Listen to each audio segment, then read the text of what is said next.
If you are all in on AI, okay, but just tell me.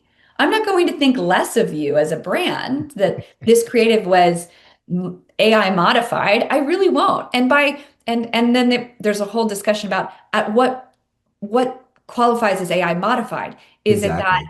I optimized to reach you and I used AI to change the button because or the background color because this background color was performing better than another?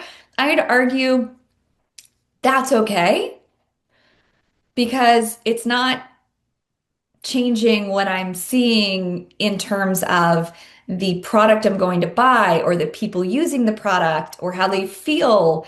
Um, Again, authenticity. How do we maintain that? How do we safeguard that? You are listening to Power Marketing with Kevin Lee.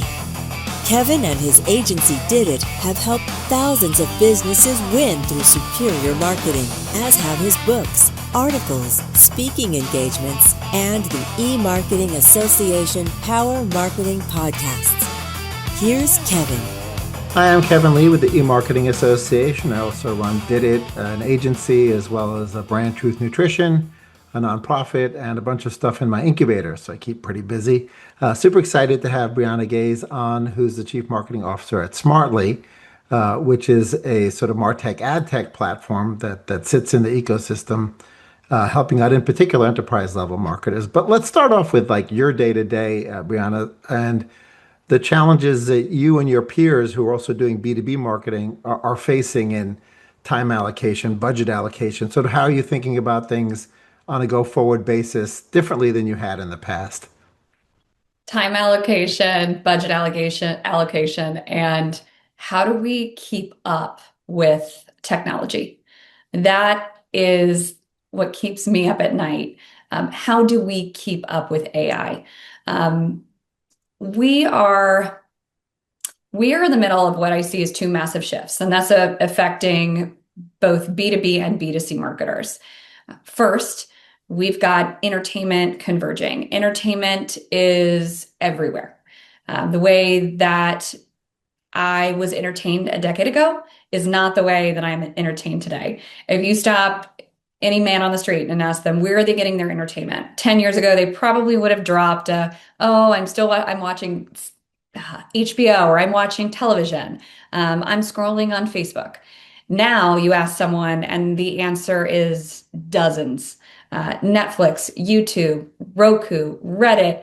And if you ask my 8-year-old, it's probably Roblox. So there is just so much entertainment out there where I get content has completely changed. And so, how do we keep up with that? And how do we think about that when our media plans are linear?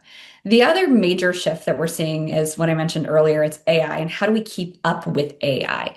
What AI is doing is fundamentally changing how we market and what we prioritize as well in terms of the channels that we're marketing on, and also how we think about earned and owned and organic, and our paid media. That's been one of the fastest shifts that I've been experiencing as a B2B marketer. I don't know what you're saying on that front, but for us, content has always been important. But over the last few years, it's taken a back seat because we were so focused on lower funnel and paid and the performance. Not that we stopped thinking about the importance of content, but we've spent a lot of time in the data. And that's a big shift for us to go back to a place where we need to actually reprioritize owned, organic, and earned, because that is where discovery is happening, where in LLMs and the search AI search engines.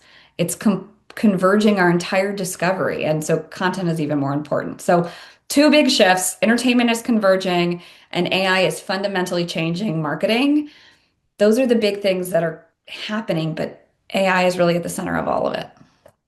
Yeah, 100%.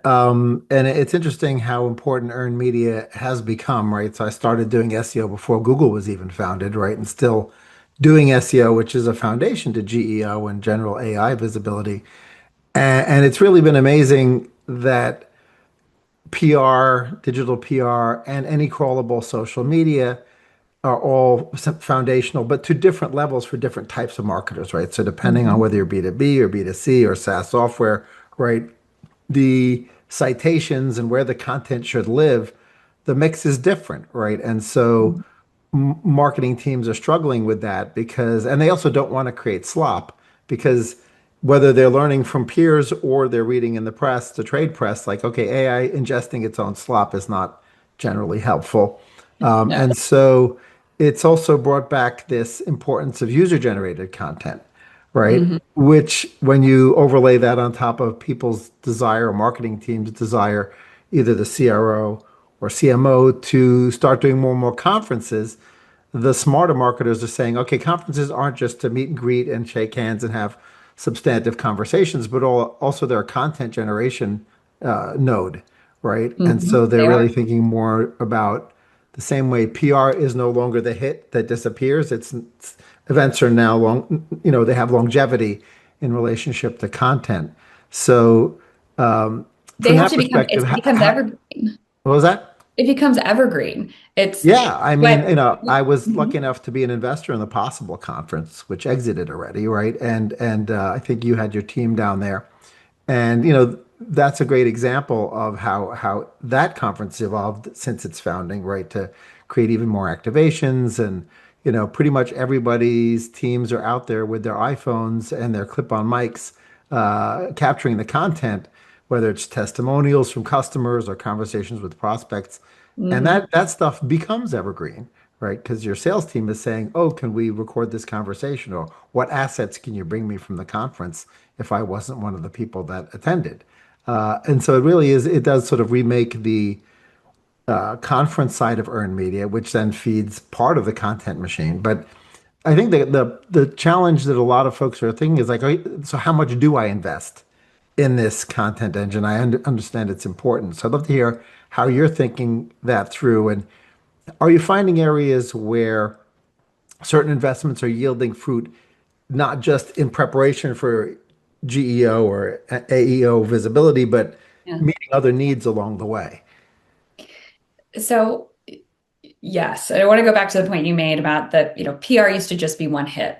An event was just a single moment in time where you brought people together. And everything now lives on. It has to be evergreen. It has to do more than just one thing. You mentioned possible, and just big kudos to Christian and the team for bringing that to life and it being now a centerpiece of advertising globally. And I know they're expanding as well. Um, how am I thinking about the investment? Because yeah, we're showing up at Possible. We're showing up at Cannes. We are not just investing in the brand showing up, but we are investing in the content to bring the conversation forward that changes perspective or that challenges perspective that can then carry through on our LinkedIn or be used in paid media or shows up in AEO. There's so much more that we do with an event today than we ever did before. How do I weight it? How does anyone, what's the right weighting? How much should you be investing in paid media as a B2B marketer versus events versus content? Again, it really depends on what your ultimate objectives are. If you've already saturated the market and you already have a great customer base, then really this is a retention engine or a growth engine for your customers. And so you're likely going to up on your events, and you're going to be looking for ways to create content that you can then extend that experience to other customers who aren't in the room. And so we do that at Smartly with our Growth Summit. We work with 900 plus brands globally: Uber, Spotify, uh, Warner Brothers Discovery, Adidas, many different brands and categories. They're not always with us at events. So it's absolutely critical that we invest in the content engine on the ground that then powers the funnel beyond just that one moment. Events, though, are only as successful, in my opinion, as the content and the conversation that you're able to create. There is nothing worse than going to an event and feeling like it's a pitch. And how many times do we go to an event and feel like we're being sold? that is not a great experience. How many times do I show up at an event wanting to learn something or to network or to challenge a best practice that we have established as a company or as a marketing team? Every time. And it is something that piece, that authenticity, that organic piece that an event to be successful needs requires a lot of head and heart. Those are things that I can't ask AI to do for me. And so that's a big investment. Um, that's something that we thought about is Smartly hosts an event in New York every year, Advance, at the end of September. We are not hosting this because we want to talk about Smartly. We're hosting this because it is so hard to find safe places as marketers to meet other marketers that expand your knowledge, that extend your network.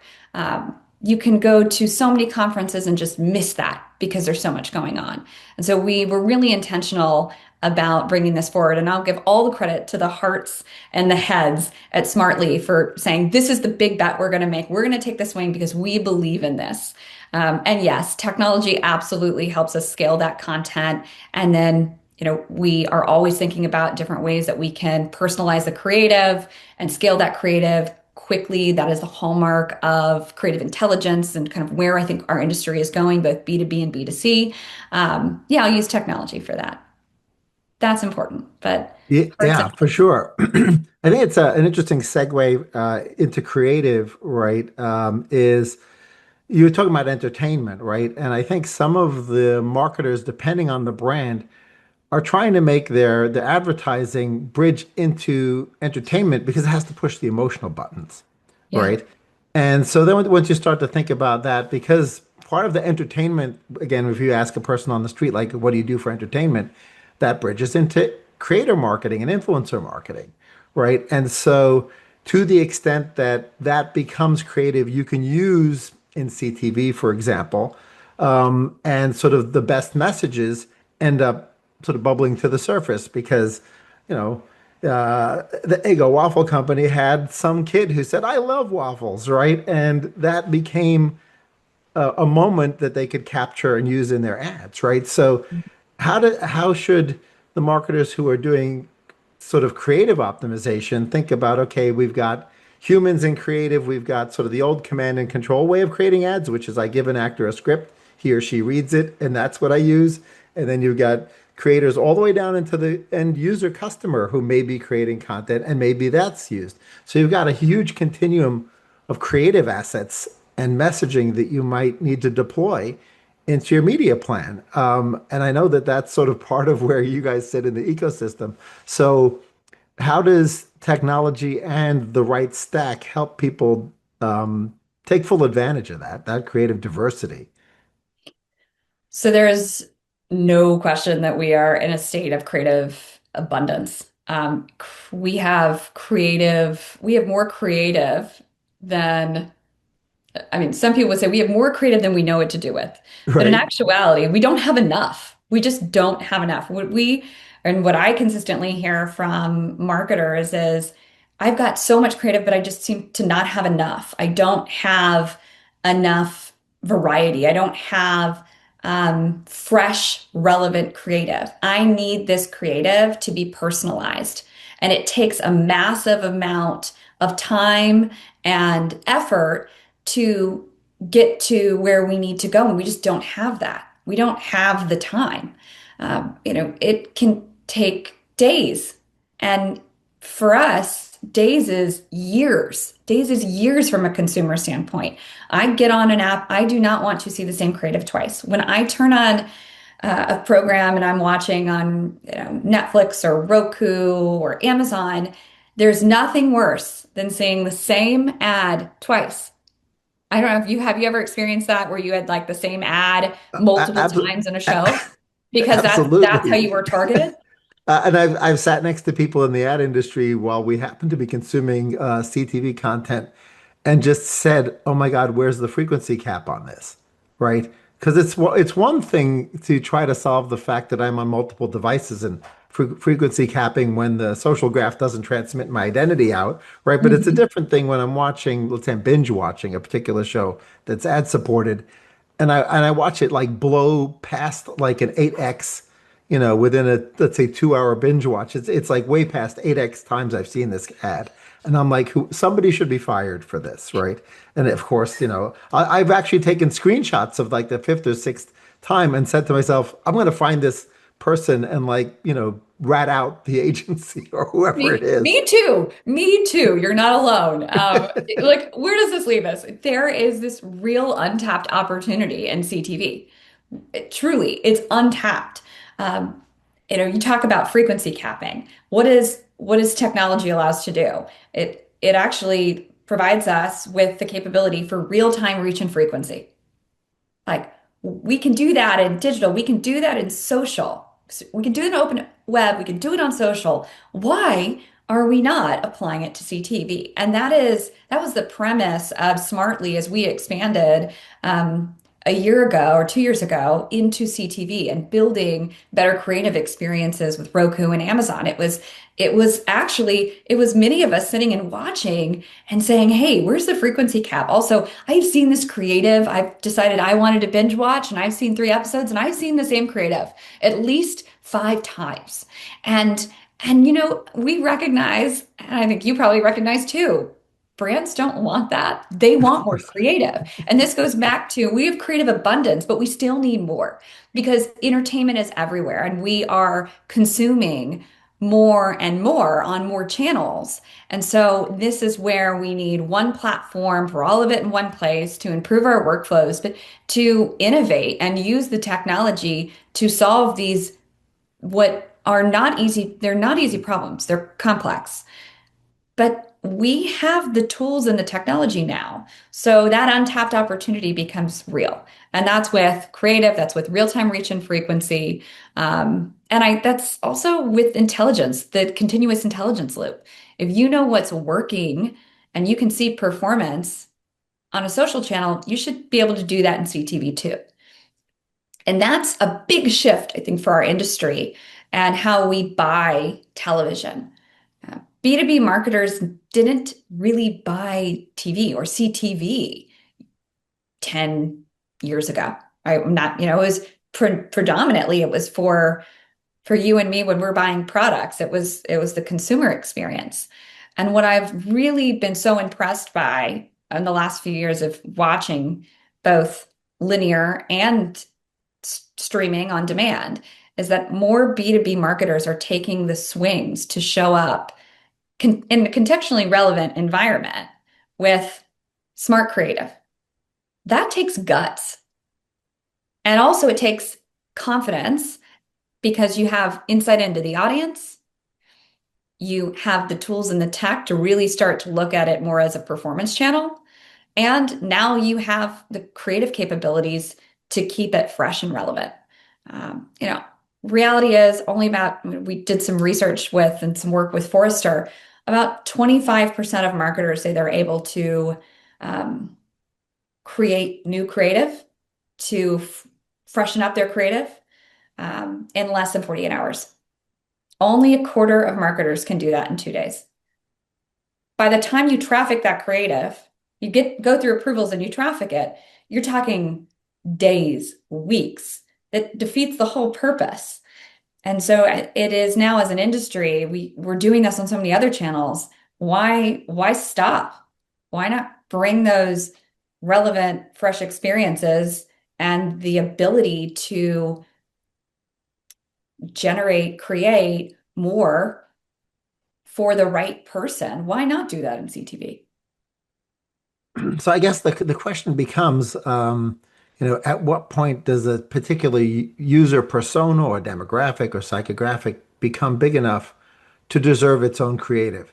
Because in addition to the different demographic and psychographic segments, or even personas, if you want to get even more sophisticated, some of them are going to be heavy consumers of an ad or of the content that surrounds the ads, right? And so you have an opportunity if you rotate out your creative to maybe end up showing them 6 or 7 different creatives because they're watching a lot. And then you've Mhm. got me, who doesn't have the time to jump on and consume a lot of content. And so you really may only get an opportunity to show me two or three pieces of creative if you're going to not inundate me and like over impress me with the same Yeah. creative, right? So then there's like a math problem there, right? And so how do So I don't technologies know if there's like, necessarily I think there was a math problem, and this okay, is where we're changing, where AI and creative optimizations are changing this. What technology enables us to do, what AI is enabling us to do, is to cut our production costs.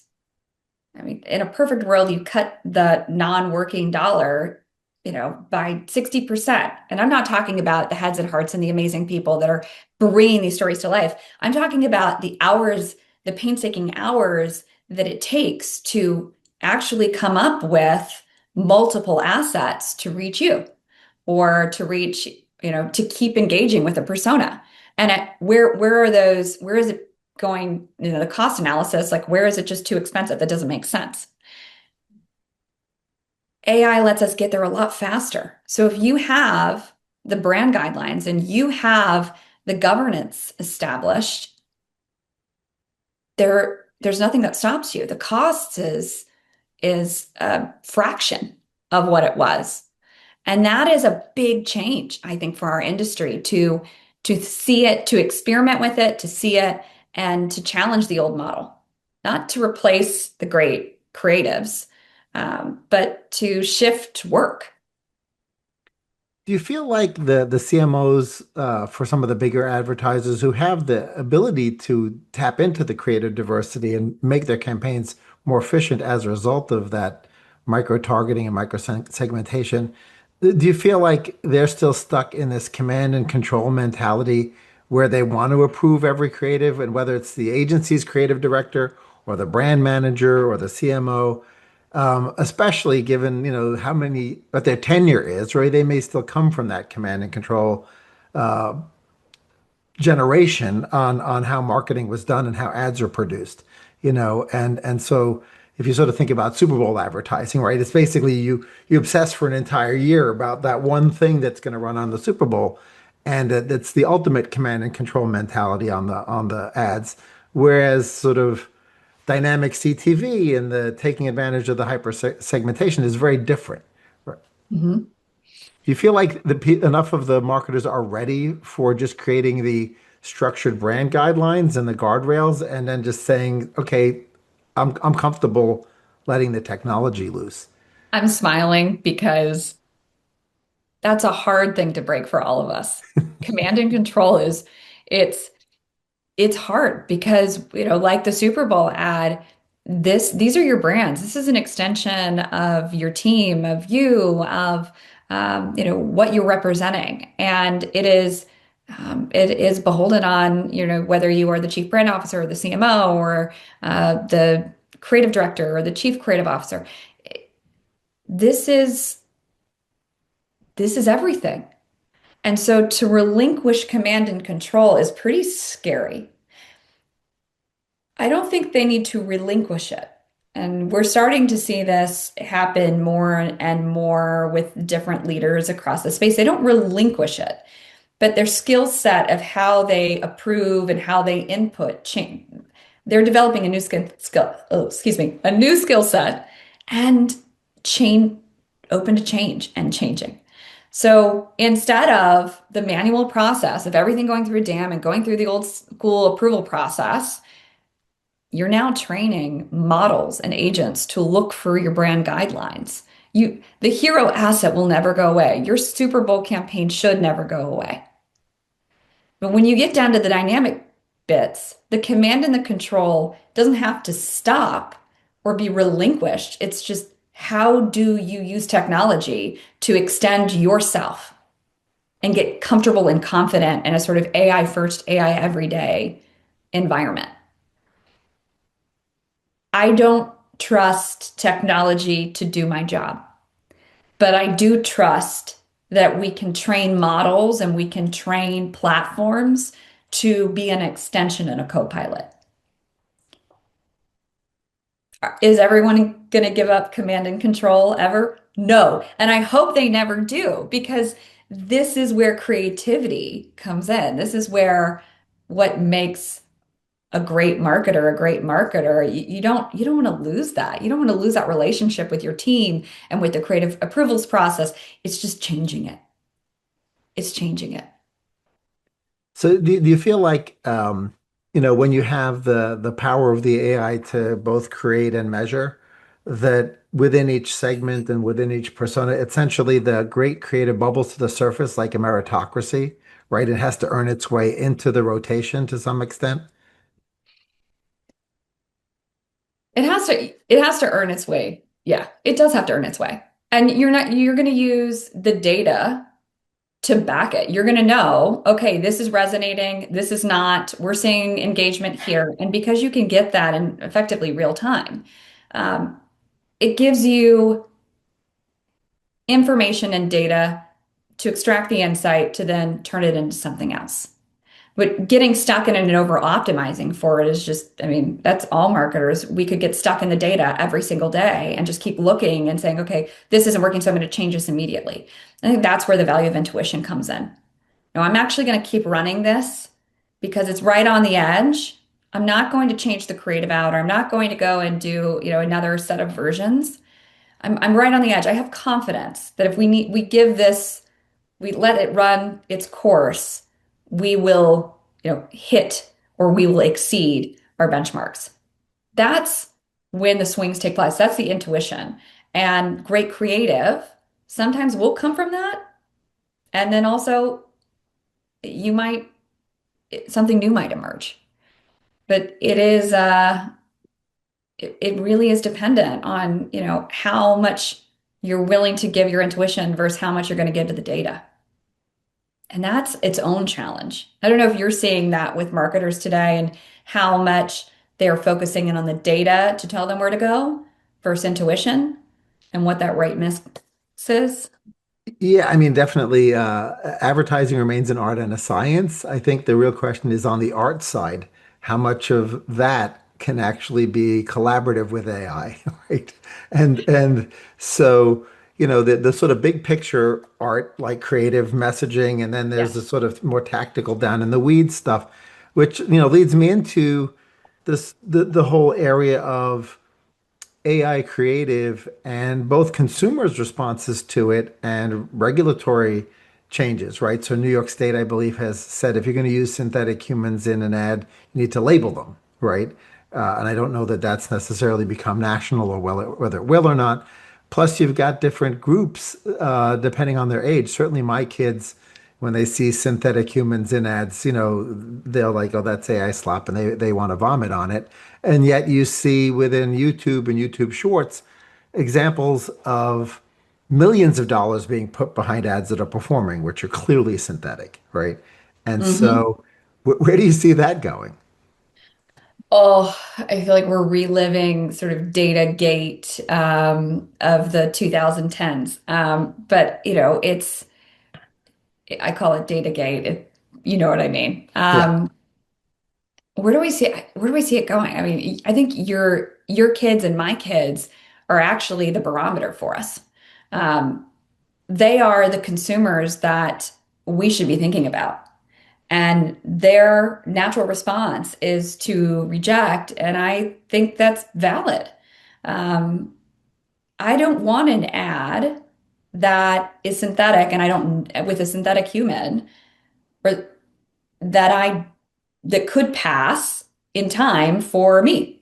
I just don't want that. It feels icky. And consumers, if we are open and transparent with consumers about what they are seeing, then that changes the relationship. I mean, what do we ultimately want? What do consumers want? Whether you are in the B2B world or the B2C world, we want to know it's real, and we want to know that you respect us, and that yes, it might be personalized, but you didn't go down the road of creepy, right? There is a fine line between personalized and creepy. And I understand and recognize that using AI to generate a complete ad experience is more cost effective, and it can also generate some good PR, some good conversations. I mean, we've seen brands over the last couple of years, whether that was in the Christmas season or the Super Bowl, produce ads with AI. What I haven't seen though is a creative that's gotten positive attention for using synthetic human. And I think there's something in that, right? Yeah. But where do we go? This is the big question. How much will we be regulated, and what will that regulation look like, and what should it look like? I think, the IAB and other organizations, ANA, we need them and MMA, we need them to help shepherd our industry and put some thought into this. What is in the best interest of our industry? What's in the best interest of the consumer? There's some real work that needs to be done here. But I think we can just look back to what is that natural human response when we see this? Um, and I will say, I've had many conversations with people who are like, "Oh, have you seen this ad?" And it's completely AI generated. And I'm like, "Can you look again? Just double click into that one." And then they look again, they're like, "Whoa, this is not real." But isn't it incredible that how far we've come in just a short span of time? We're able to generate creative that is so real. And that is actually right. That's that fine line of personalized and creepy. Yeah, and I mean, I think it was Instagram that recently turned on the ability for auto translation, right?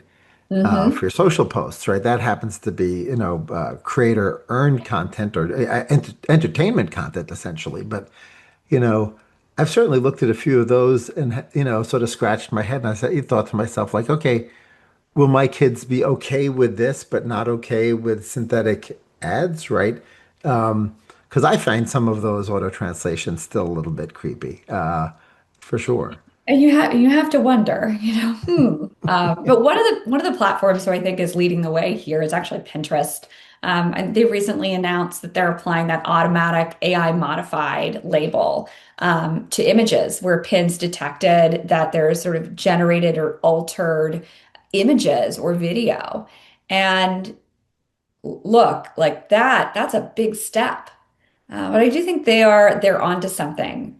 Authenticity is ultimately what we want when we are engaging with brands and we are evaluating brands to purchase. Again, whether that's me as a marketer or me as a consumer. I want authentic, I want real, and I want that because I want to trust the thing I'm going to buy. And if you are not, if you are all in on AI, okay, but just tell me. I'm not going to think less of you as a brand that this creative was AI modified. I really won't. And then there's a whole discussion about at what qualifies as AI modified. Is it that Exactly. I optimized to reach you and I used AI to change the button or the background color because this background color was performing better than another? I'd argue that's okay because it's not changing what I'm seeing in terms of the product I'm going to buy or the people using the product or how they feel. Um, Again, authenticity. How do we maintain that? How do we safeguard that? But again, give a nod to what Pinterest is doing on that front. Let's pivot a little bit into CTV and how it sort of evolved its KPIs that the marketers are using, right? So it used to be there were really just two buckets of regular old school broadcast TV. There was sort of the stuff which was reach and GRPs and that was sort of branding and awareness metrics were typically used. And then you had sort of the late nights cable stuff, which was direct response, right? But the, Hmm. the continuum is much broader now as to what KPIs a marketer might consider when they're running CTV, which, might be quite different than what they run in Meta or Google search or whatever, which are often last click metrics or lower funnel metrics. So, how do you advise marketers to think through when they're deploying CTV and a creative layer on top of it, which KPIs make the most sense given their strategy? Yeah. Well, it depends on the strategy. We have, your point earlier, we've looked at CTV historically. All of the metrics you've just outlined are upper funnel. It's a brand buy. It's all about brand awareness and familiarity. And we have looked at CTV just as the channel for that. But what we are now seeing with CTV, because what CTV allows us to do is what we do in digital, is that actually the metrics that we grade our creative, and of course, we're not doing a click-through rate. Um, that's probably not the right experience when I'm watching a TV. I'm not going to pick up my remote per se and click to buy. Sometimes, maybe, but usually I don't want it to interrupt my experience. Um, it the cost per click or the CTR, the things that we really care about in social, are not easily ported over to CTV, and we know that. But what we can now look at is actually how the funnel converges in an environment where we can connect, like on Amazon. I'm watching an ad. I can manage frequency in real time. Couldn't do that before. I can adjust what I'm spending, when I'm spending, how I'm spending, real time. Wasn't able to do that before. Just bought a time segment, or I bought a certain amount of ads and gave them an audience and said, please go and do this.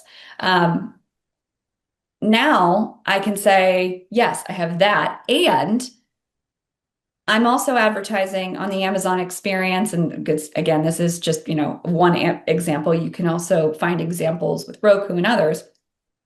And I can connect the purchase to what I showed them in CTV. Like, that's holy grail kind of things. That completely changes how we look at what we buy in CTV. And it's also why it's so important to have that creative rotation, because now we can optimize not just for the audience, but we can optimize the creative. And, look, if we can do that, we can start to find ways to connect all of our buys, whether that's social or CTV across channels, whether you're using the Trade Desk or Yahoo via a DSP, or you're buying direct with Roku or Amazon, to have all of that information in one place. That then leads you to, can I look at incrementality? Where am I getting incremental reach? Where am I getting incrementality against my lower funnel metrics? The conversation is now changing. I think we're just at the beginning. We're just starting out. And 3 years, if we connect again on this, we will have a whole new host of the way that we consider CTV success, that we didn't have today and we didn't have 3 or 5 years ago. Maybe So, I'm overly optimistic. Maybe I'm overly optimistic. I am an optimist, but yeah, I mean, as I sort of think it through, what to me is, I think, most exciting is, as you can get the right message to the right person at the right time, and they're engaging in whichever, the type of engagement the ad is asking for, to the extent that you can improve that across the entire ecosystem, everybody's happier, right? Because the consumer, you and I, didn't want to see those 5 or 8 of the identical ads, or even worse, when I think back and, how many denture ads, I still don't have dentures, have I seen that really were complete waste of, CPM against me, right? Or how many diaper ads did I see when I didn't have kids, right? These are not good media placements, right? And to the extent that we can make ads more and more relevant and more engaging at the same time, the publishers and broadcasters get better yield, right? The consumer is less annoyed by the advertising, which is part of their quid pro quo to get the content, and the advertiser is happy. Like, that's that yes. rare triple win. It's remarkable when you think about how much time our industry has been focused on targeting. And I think it had a lot to do with where we were with technology, but now what's possible. And we're taking targeting, and now we're taking creative, and now we're creating a continuous intelligence loop across platforms. The problems that we had even 2 years ago that we were articulating, there was just no way to solve for it, as we're solving for it right now. And everyone does win. And isn't that a nice thing? There's some optimism. Exactly. What's your final thought on things that marketers should be thinking about for the next 6 months to a year as it relates to, implementing the technologies that are out there and the best way to take full advantage of what's possible now that wasn't possible before? Well, I think it comes down to something that's pretty basic. And this has a lot to do with mindset. We practice, our team practices this idea of AI first, AI every day. We're not replacing our team with AI. What do we mean by that? There's something as simple as training an agent. And for anyone, this can be marketers, this could be your revenue team, your commercial team, anyone. Training an agent, each one of my team members has an agent. They have their own chief of staff agent that they start their Mondays with.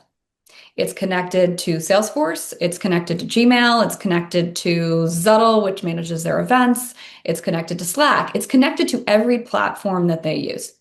And what would have taken them hours on a Monday to get through, to prioritize what email to respond to, do I have meeting overlap, how was progress last week on an RSVP, what's going on with my paid media, it's synthesizing all of this information so the team then knows where to focus first. This would have taken hours and would not have been completed in the past. Why do I share this example? Because it's getting our teams out of their own ways of what they're comfortable in because they know it works, and challenging them to try it and do something different. And that's AI first, AI every day. And as you ask, like, what should the industry be thinking about, or what's the one last thought? It's just embrace it. It has saved not just time, but it has brought a level of insight and intelligence to the entire team that wasn't happening before. And they are now more powerful as marketers because they have this, and their skill set is growing. The skill set that I valued and that we hired for 3 years ago, and the skill set that I'm even hiring for today now changes because I need Yeah. an AI first, AI everyday mindset. And that is how you evaluate where you invest. That is how you evaluate and discover new technology. That is, spending more time on how to bring authentic events to life. It's changing everything. Absolutely. Well, that's great advice to anybody in the marketing and ad ecosystem because they're always challenged to do more with less. And so AI gives them that tool set. Thanks so much, Brianna, for joining me and sharing your wisdom. Thanks, Kevin, for having me. Kevin Lee's Power Marketing is available on all your favorite podcast networks. Kevin loves helping businesses excel at marketing. Having marketing challenges? Just like Santa in the Miracle on 34th Street, if Kevin can't help you, he'll know someone who can. Find him on LinkedIn, subscribe, or follow.